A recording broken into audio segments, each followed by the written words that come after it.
That is the pharmacology of potassium sparing diuretics. So as the name indicates, so these are the diuretics. So they enhance the diuresis, that is the loss of the plasma volume or loss of the body fluid, but there is no loss on the potassium. So already you know potassium is required for the relaxations of the cell or relaxation of the organs or tissue. And here the diuretics, that is other diuretics, so they are causes loss of potassium also along with loss of sodium, calcium, magnesium, chloride and water. But due to lack of potassium, so they are involved to cause of the various muscle disorder or where the organs are not properly relaxed. But here, so these potassium sparing diuretics, so they are enhance the loss of the body fluid, water along with sodium. There is no role on the loss of potassium. They do not cause the excretions of the potassium. So due to that, so these are known as the potassium sparing diuretics. Nothing but they cause the or they enhance the diuresis or loss of urine without affecting on the potassium concentration. So due to that, so they are known as the potassium sparing diuretics. So regarding introduction, the potassium sparing diuretics, so they are mainly enhance the productions of the urine.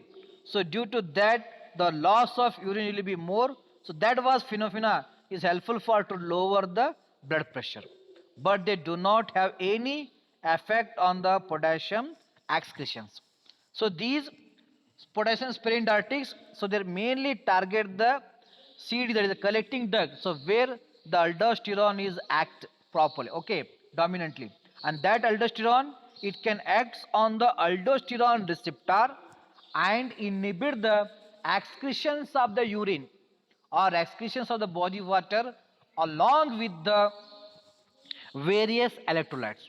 And here the potassium sparing diuretics, so they are mainly inhibit the aldosterone activity on the collecting duct.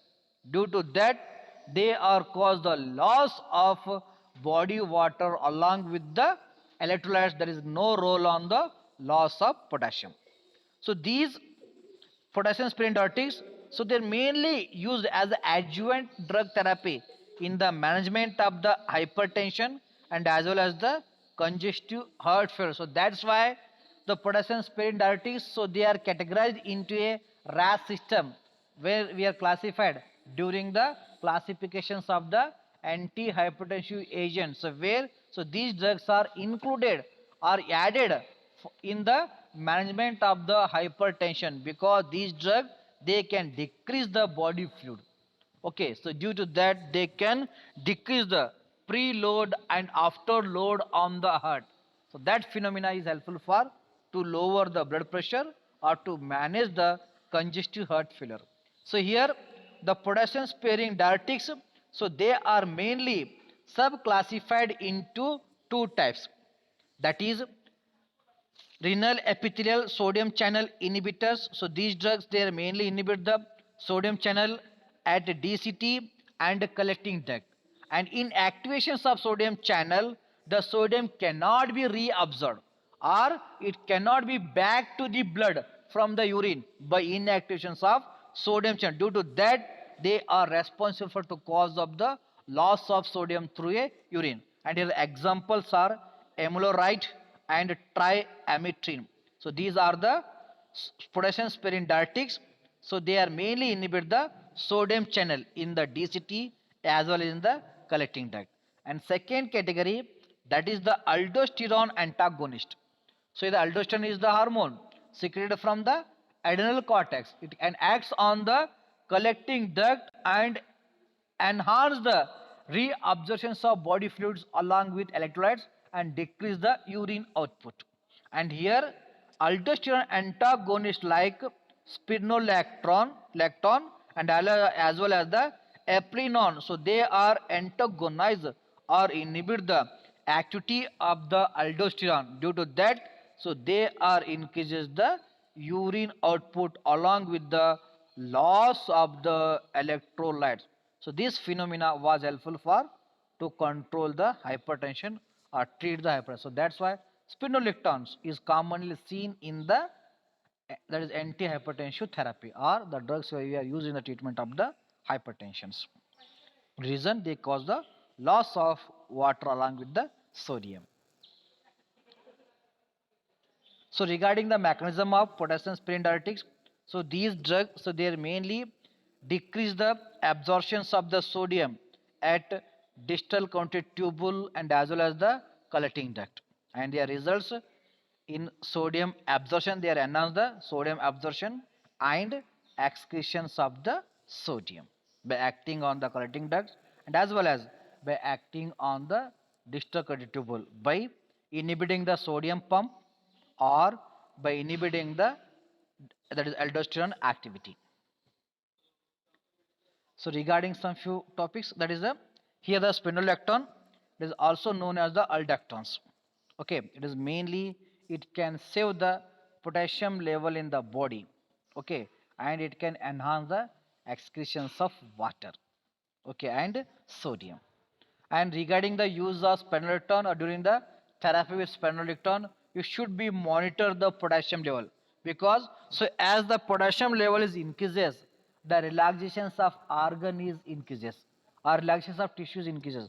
So due to that, the weakness of muscle is occurs, including the heart failure is also occurs due to over accumulations of potassium. So that's why you always monitor plasma potassium level during the use of the spironolactones, or you can monitor the side effects like headache, diarrhea, then hyperkalemia, electrolyte imbalance, fatigue, and GIT disturbance. If any symptoms are present, means it indicates certain toxicities was occurs due to accumulations of the potassium.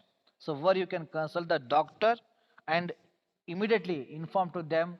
So there is the problem in the therapy. Otherwise, the spironolactone it can cause the or enhance the accumulations of potassium. So that potassium it can cause the fatigue or muscular weakness. If the muscular weakness means organ was fail or the heart is fail. So that's why you always monitor. So these are the symptoms related to the hyperpotassium level in the blood. Regarding that is headache, diarrhea, hyperkalemia, electrolyte imbalance, fatigue or muscular weakness or muscular twitching, especially in the leg and as well as GI disturbance. Okay, so these are the various benefits or therapeutic uses of the spironolactone. So the spironolactone is helpful for to manage the high blood pressure because the blood pressure was increases due to increase the level of sodium or body volume or fluid.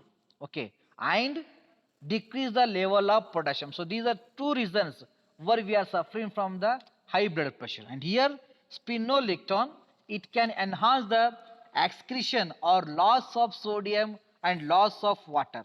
Then there decreases the body volume or body fluid volume. That's why they are helpful for to manage the high blood pressure. And other side, so these spironolactone, so they are enhance the level of potassium that was also beneficial to control the high blood pressure. And even spironolactone, so they are helpful for to manage the fluid buildup in the liver diseases. So during the liver diseases, the body fluid can be built up, so that can be raised out or that can be treated by use of the spironolactone by enhancing the excretions of the body fluids. Even spironolactones, so they are helpful for treatment of the low potassium conditions because it can cause the accumulations of potassium.